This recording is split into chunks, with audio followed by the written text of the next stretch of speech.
Council classes में आप लोगों का एक बार फिर स्वागत है। भारत में जो प्रमुख जनजातियां थी उसको हम लोग पढ़ चुके थे। आइए हम लोग पढ़ते हैं आज विश्व की प्रमुख जनजातियां। कोई भी परीक्षा हो, जो भी प्रतियोगी परीक्षाएं होती हैं, चाहे यूपीपीसीएस का एग्जाम हो, चाहे समीक्षा अधिकारी, railway, UP triple S C, जो भी परीक्षाएं होती हैं उनमें अगर भूगोल का प्रश्न आ रहा है तो जनजातियों से एक प्रश्न जरूर होता है। तो आइए हम लोग देखते हैं आज विश्व की प्रमुख जनजातियों के बारे में। कुछ प्रमुख जनजातियां हैं जो परीक्षाओं में बार बार आती हैं, उन्हीं में से अक्सर घूम फिर के प्रश्न आते रहते हैं। आइए हम लोग देख लेते हैं। जनजातियां हैं, इधर उनके क्षेत्र हैं, देश हैं। कुछ जनजातियां कुछ विशेष क्षेत्रों से हैं, पूरे देश में नहीं है। कुछ जनजातियां हैं जो 2-3 देशों को मिला करके कुछ क्षेत्र बनाए गए हैं, उनमें है। जैसे सबसे पहले हम लोग देखते हैं एस्किमो। एस्किमो जनजाति है, इसका स्थान है ग्रीनलैंड। कनाडा और ग्रीनलैंड, इन दो जगहों पर यह प्रमुख तौर पे पाई जाती है। मतलब ये जनजाति ऐसी है जो बर्फीले इलाके हैं वहां पाई जाती है, शुद्ध बर्फीले इलाके में पाई जाती है। और इसी के साथ में इनका देखते चलिए आवास। जो ये आवास बनाते हैं, बर्फ के टुकड़ों से ये आवास बनाते हैं, उसको क्या कहते हैं? इग्लू। क्या कहते हैं? इग्लू। कौन सी जनजाति? एस्किमो जनजाति। ग्रीनलैंड और कनाडा में रहते हैं ये लोग, और जो आवास अपना बनाते हैं वो इग्लू के नाम से जाना जाता है। ये बर्फ से बनाया जाता है, अपना बर्फ के टुकड़ों को मिला करके ये अपना आवास बनाते हैं। इसके बाद देखें खिरगीज। खिरगीज एक जनजाति है, मध्य एशिया में पाई जाती है, और इनका जो आवास है उसको क्या कहते हैं? युर्त। युर्त या युर्ट। खिरगीज मध्य एशिया में पाई जाती है, आवास का नाम इनका क्या है? युर्त। माओरी एक जनजाति है, न्यूजीलैंड में पाई जाती है। मसाई पूर्वी अफ्रीका। कहां पाई जाती है ये? पूर्वी अफ्रीका में, खास करके केन्या में। अफ्रीका में खास करके केन्या में, बाकी पूरब के जितने भी देश हैं अफ्रीका में, वहां कई जगहों पर पाई जाती है। इनका जो आवास है उसको क्या कहते हैं? क्राल। क्या कहते हैं? क्राल। वेदास श्रीलंका में, नीग्रो मध्य अफ्रीका में। जो नीग्रो जनजाति है वो कहां पाई जाती है? मध्य अफ्रीका में। सेमांग एक जनजाति है, ये कहां पाई जाती है? मलेशिया में। युकाधिर साइबेरिया में। कहां पाई जाती है ये? युकाधिर साइबेरिया में। आइनू जापान में। बुशमैन जो जनजाति है ये कहां पाई जाती है? कालाहारी मरुस्थल में। ये छोटे कद के होते हैं। बुशमैन जनजाति कालाहारी मरुस्थल, खास करके बोत्सवाना देश में। खास करके किस देश में? बोत्सवाना देश में। इसी के साथ में एक जनजाति देख ले, थोड़ा सा विशिष्ट नाम हमको दिखा, हाईलैंडर। क्या नाम है इसका? हाईलैंडर। इसमें भी लैंड और इस स्कॉटलैंड में भी लैंड, मतलब ये स्कॉटलैंड में पाई जाती है। कौन सी जनजाति? हाईलैंडर।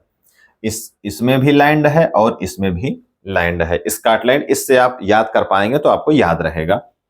हाईलैंडर जनजाति कहां पाई जाती है? स्कॉटलैंड में। इसके बाद यहां देखते हैं रेड इंडियंस जो जनजाति है, रेड इंडियन उत्तरी अमेरिका में, खास करके कनाडा में। पिग्मीज कांगो बेसिन। कहां पाई जाती है? कांगो बेसिन में। बोरो ब्राजील, बासे बोरो और बासे ब्राजील। इंकाथा दक्षिण अफ्रीका में। कहां पाई जाती है? इंकाथा दक्षिण अफ्रीका में। इसी के साथ यहां देख ले, छूट गया, जो रेड इंडियन है उनका जो आवास है उसको क्या कहते हैं? तिपी। क्या कहते हैं? तिपी। तिपी इनके आवास का नाम है। पाया कहा जाता है? उत्तरी अमेरिका, खास करके कनाडा में। यहां आते हैं इंकाथा दक्षिणी अफ्रीका, हैदा अमेरिका, तारतार साइबेरिया। एक जनजाति हमने यहां लिखा था युकाधिर। युकाधिर जो जनजाति है वो कहां पाई जाती है? साइबेरिया में युकाधिर। और दूसरी जो तारतार जनजाति है ये कहां पाई जाती है? ये भी साइबेरिया में। बद्दू अरब में। बद्दू कहां पाई जाती है? अरब में। पपुआंस, पपुआंस जो जनजाति है वो कहां पाई जाती है? न्यूगिनी में। इस देश का भी नाम है पपुआ न्यूगिनी। इसी पपुआ जनजाति के पाए जाने से वहां का नाम क्या है? Papua New Guinea. पपुआंस कहां पाए जाते हैं? न्यूगिनी में। और ये है याकू जनजाति टुंड्रा प्रदेश में। टैंगा और टुंड्रा प्रदेश आपने सुना होगा, जो बहुत ही बर्फीला इलाका है। याकू जनजाति कहाँ पाई जाती है? टुंड्रा प्रदेश में। जुलू जनजाति, जुलू जनजाति कहाँ पाई जाती है? नेटाल में, नेटाल प्रांत में, दक्षिण अफ्रीका के नेटाल प्रांत में जुलू जनजाति पाई जाती है। और इसी के साथ इसका आवास देख लें, इसके आवास का नाम क्या है? क्राल। जुलू के आवास का नाम क्या है? क्राल। और मसाई के आवास का नाम क्या है? क्राल। हिलबिली जनजाति, हिलबिली कहां पाई जाती है? यूएसए अमेरिका में। कहां? हिलबिली जनजाति यूएसए अमेरिका में। और यही देख लें जो बद्दू जनजाति है ये निग्रीटो प्रजाति की है। किस प्रजाति की? निग्रीटो। बद्दू जनजाति निग्रीटो प्रजाति की है। कई बार प्रश्न आता है, ये ऐसे बीच बीच में पूछ लिया जाता है रैंडमली कि बद्दू जनजाति किस प्रजाति की है, मंगोलाइड है, निग्रीटो है, ऐसे कई प्रश्न पूछे जाते हैं। तो निग्रीटो प्रजाति की कौन सी है? बद्दू जनजाति। तो इस तरीके से ये हमने देख लिया है कि यहाँ पे जो जनजातियां हैं उनके बारे में हमने देखा, और इनका जो आवास है, खास करके जो प्रमुख तौर पे 4-5 आवास आते हैं उनको हम लोगों ने देख लिया, और एक आध प्रश्न बीच में जैसे निग्रीटो प्रजाति के हैं। तो इस तरीके से हमने जो प्रमुख जनजातियां हैं, लगभग 20 से 25 प्रमुख जनजातियां हैं, जिसमें अगर आपसे पूछ लिया जाए तो ये जैसे ये है हाईलैंडर और हिलबिली। हाईलैंडर और हिलबिली जो जनजाति है ये पर्वतीय जनजातियां हैं, पर्वतीय जनजातियां हैं। जैसे ये हिलबिली अपलेशियन पर्वत के आसपास पाई जाती है। हिलबिली यूएसए में अपलेशियन पर्वत के आसपास पाई जाती है हिलबिली, और हाईलैंडर ये पर्वतीय जनजातियां हैं।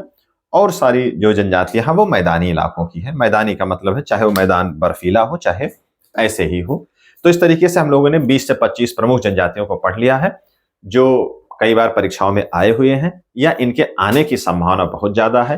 तत्काल में अभी समीक्षा अधिकारी की परीक्षा 11 फरवरी को होने वाली है। उसमें एक प्रश्न चाहे भारत की जनजाति से हो चाहे विश्व की जनजाति से जरूर रहता है। उसके बाद पीसीएस की परीक्षा है, और यूपीपी की जो परीक्षा है उसमें भी सामान्य अध्ययन का जो पेपर रहता है वो अब उसमें जो प्रश्न रहते हैं वो ठीक ठाक रहते हैं, तो उनके लिए भी काफी लाभदायक ये क्लास रहेगी। तो इसी बात के साथ हम लोग आज की क्लास यहीं पर समाप्त करते हैं। ऐसे कुछ प्रमुख बातों को लेकर के हम लोग एक अलग वीडियो बनाएंगे, एक अगली कक्षा जो हमारी रहेगी, क्योंकि अब समय बहुत कम है। एक तरफ से कोर्स पढ़ने पढ़ाने का समय नहीं है। जिसने जितना पढ़ लिया है अब वो स्वयं से अपना रिवाइज करे, और विशिष्ट विशिष्ट जैसे ये टॉपिक हैं इनको कहीं से देख करके, जरूरी नहीं कि आप यहीं से देखें, कहीं ना कहीं से आप इसको परीक्षा से पहले आप इसका रिवीजन जरूर कर लें। तो आज की क्लास हमारी यहीं पर समाप्त होती है। फिर मिलते हैं हम लोग नेक्स्ट वीडियो में। Thank you.